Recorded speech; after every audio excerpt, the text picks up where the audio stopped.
Pada masa pertumbuhan jemaat mula-mula, ada seorang bernama Ananias bersama istrinya Safira. Mereka menjual sebidang tanah milik mereka. Namun, dengan sepengetahuan istrinya, Ananias menyimpan sebagian dari hasil penjualan itu, lalu membawa sebagian lainnya dan meletakkannya di hadapan rasul-rasul, seolah-olah itu adalah seluruh hasil penjualan. Melihat hal itu, Roh Kudus menyatakan kepada Petrus apa yang sebenarnya terjadi. Maka Petrus berkata kepada Ananias bahwa tanah itu pada mulanya milik mereka, dan hasilnya pun tetap dalam kuasa mereka.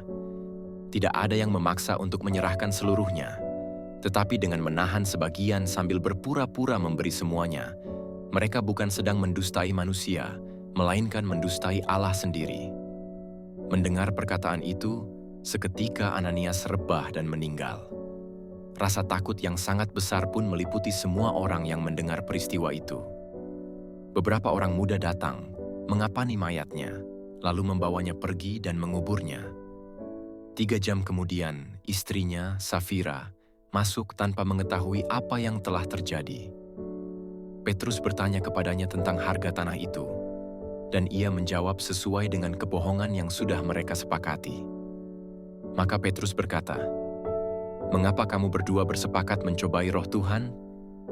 Lihatlah, orang-orang yang baru saja mengubur suamimu ada di depan pintu, dan mereka akan mengusung engkau juga." Seketika itu juga ia rebah di depan kaki Petrus dan meninggal.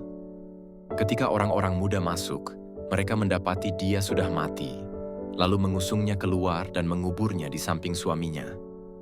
Dan ketakutan yang besar meliputi seluruh jemaat dan semua orang yang mendengar peristiwa itu. Kisah ini memberi peringatan yang kuat bahwa Allah melihat hati manusia.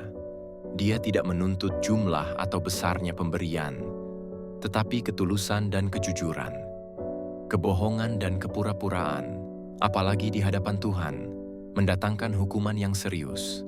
Namun bagi kita, kisah ini juga menjadi pengingat yang menginspirasi bahwa hidup beriman berarti hidup dalam keterbukaan dan kejujuran di hadapan Allah.